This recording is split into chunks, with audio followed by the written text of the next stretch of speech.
Yeah, I was about to say, yes, he's virtual, but he deserves a round of applause from the room. Thank you very much to the Global Chief Executive Officer, Sundar Pichai, who is the head of Google and Alphabet. Thank you very, very much. Okay, he says Google believes in Africa because Africa is on the precipice of a digital revolution. That is why we're having this conversation, because so much of that innovation is going to manifest in the transport and transport infrastructure space. Opportunities we should leverage. Countries that are ready to take up those opportunities is a country like Sierra Leone. If there's one country that has risen from the ashes like a phoenix to turn its narrative around, to become one of the fastest growing African nations, to really take advantage of its natural endowments, from commercial farms, great agricultural lands, to mining and minerals, also to its beautiful beaches that are starting to draw in tourists from across the world, is this country. And my understanding is they're ready to take advantage of everything that is available as a tool to enhance the Sierra Leonean economy, from the launch of the African Continental Free Trade Area to these digital tools, to finding different ways in which to bring people to Sierra Leone and take Sierra Leone's people into the rest of the world. And so please, the warmest welcome to he who will deliver a keynote for us today, His Excellency Julius Maada, Bio, the President of Sierra Leone.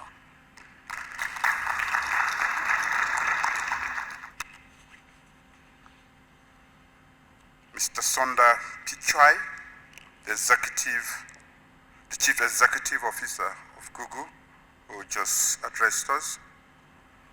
Maybe I should use this opportunity to invite you to Sierra Leone, because we are very bullish on digital technology and moving at a very high speed.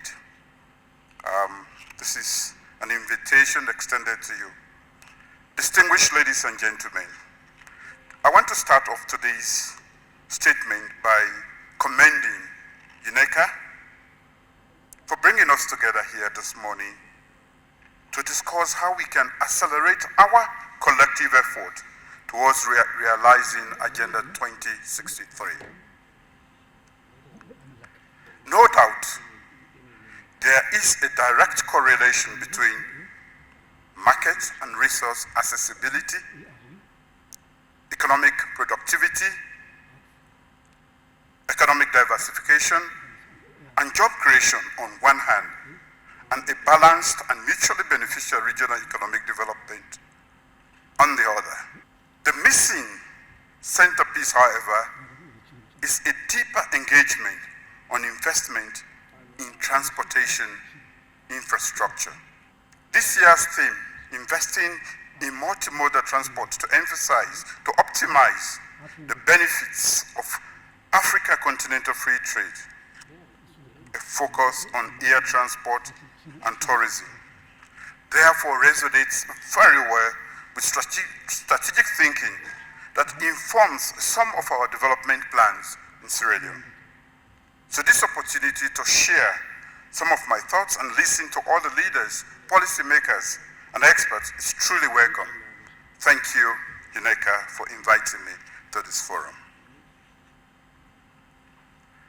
To my mind, critical to this conversation are two key questions. First, how do we recenter our economic growth strategies and priorities to include the development of transportation infrastructure, which is critical for attracting investment and critical too for trade, sustained growth, and economic development? That is a question we have to answer as accurately as possible. In essence, I assert as a general premise that ships, boats, barges, trains, planes, and automobiles are all central to developing productive sectors of the economy and for supporting economic development overall. The need to overall develop new maritime ports, river and waterways, airports, roads, and railway networks is critical, as has been emphasized earlier.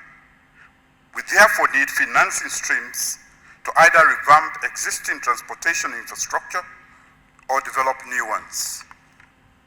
Secondly, and this one flows from the previous point I made just now, in a COVID era, with reduced passenger and freight flows, shrinking investment capital, and declining world trade volumes, how do we successfully engage private and public sectors and other partners to invest in transportation infrastructure? No doubt, we all agree that we must boost intra-African trade, take in large volumes of investment capital, expand our economic productivity, and participate fully in the global market.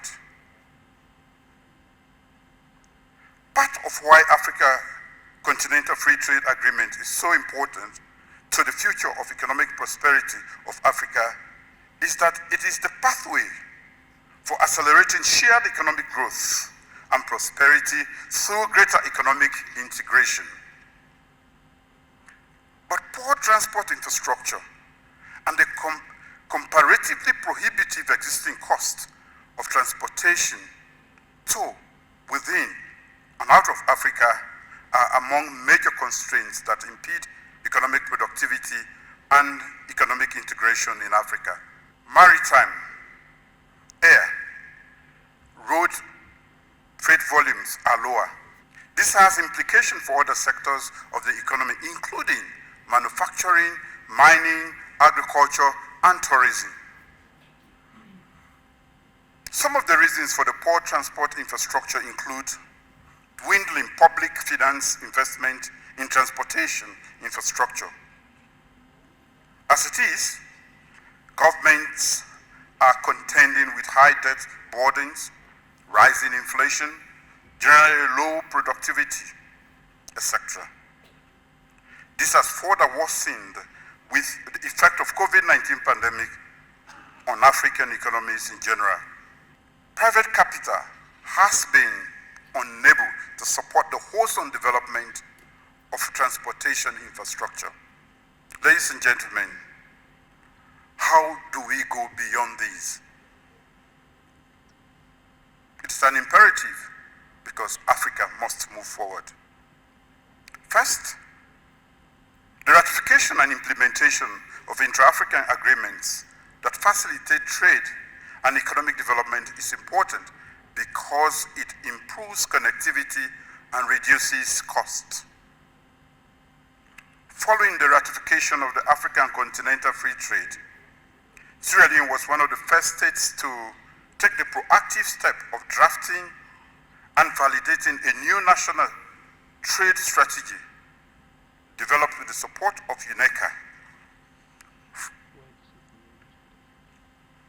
This was informed by 200 consultations undertaken with the various stakeholders in country, from the public sector, private sector associations, development partners, and think tanks.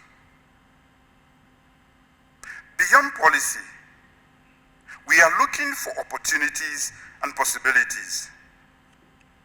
A key part of our domestication plan included a coordination meeting that helped our partners align their investments and efforts with the activities outlined in the strategies action plan.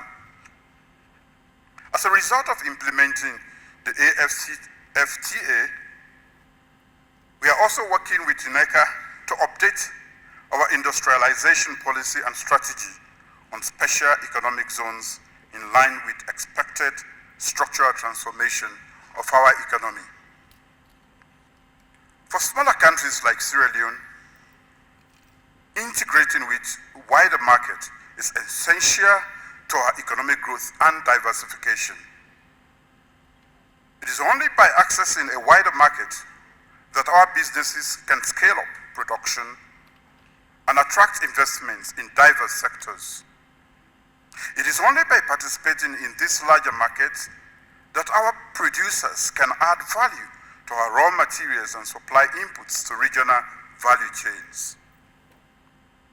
It is only by implementing the AFCFTA that our citizens can have access to high-quality made-in-Africa products. Sierra Leone has also committed to the single African air transport market, and we are working with for the full implementation of the Yamoussoukro decision for the liberalization of air transport markets in Africa. We encourage others that have yet to sign to make that commitment to SAATM. Aviation is important to the economy of Sierra Leone because it contributes to GDP, to the GDP, creates jobs, and has knock-on effects for other sectors of the economy. So, although Sierra Leone does not have a national airline, with its membership of the SAATM, it ensures that an eligible African airline is designated to operate routes from Sierra Leone.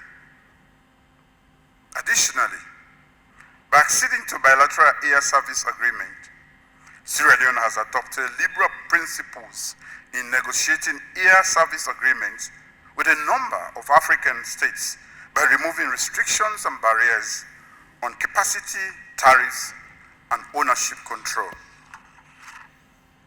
In addition, Sierra Leone has ratified the Montreal Convention and such other international commitments as the Cape Town Convention and its protocols. We believe that by making routes predictable, we can improve tourism inflows, passenger volumes, and support the export of perishable goods. Sierra Leone has also grappled head-on with challenges in the aviation industry. We are implementing urgent steps to improve ICAO safety oversight. We can maximize investor awareness of the potential markets we offer by improving data collection and research on air freight volumes and passenger experience. Currently, we are working on with a private Turkish company to improve airport infrastructure at the only international airport in Sierra Leone. We are constructing a modern terminal building with state-of-the-art facilities. Also, part of Sierra Leone's development strategy is to build a bridge from the current airport to the capital. For those who don't understand, our airport is separated by a huge body of water between the city and the airport. Currently, a mix of ferry and private boat move people and goods across. The economic and other benefits of a bridge that joins the two land masses is immense. But there is a struggle mobilizing exclusively private capital to finance such a large venture. This is where we think multilateral institutions like the World Bank can come in with products like to de-risk such large capital investments in transportation infrastructure, thus making them attractive. Additionally, we have in recent years expanded the maritime port at our natural deep sea harbor, rehabilitated and expanded highways leading to Liberia and Guinea borders. These initiatives demonstrate our willingness to invest in multimodal transport and have had the cumulative effect of positioning Sierra Leone favorably for opening up the rural economy and expanding trade. There is scope for more investment and expansion in new ports and possible rail networks to economic centers in the rural areas and into the sub-region. Geographically, Sierra Leone presents the shortest transshipment route to South America, Europe, and North America, 6 hours to all three continents. There is also a rich possibility of cooperation with our landlocked neighbors further on to develop transit infrastructure to our natural harbors. Beyond the immediate objective of transiting goods, transnational transportation infrastructure networks and corridors can connect and open up new production centers. The beginnings of a sub-regional infrastructure master plan around energy and ICT have been promising, especially with the operationalization of the Transco CLSG line linking our four countries. Ladies and gentlemen, I would like to close, but let me say a big thank you to UNECA for this invitation and for its continued support to the government and people of Sierra Leone. The opportunities for new transportation sector infrastructure development are many in Sierra Leone. The prospects for making decent returns on investment are huge. The implications for sustainable economic growth, both nationally and across sub-region, are positive. On that note, I thank you for your attention. I think that was a well-articulated case for Sierra Leone and the linkages of the regional economy. Please can we give another warm applause to His Excellency, the President of Sierra Leone.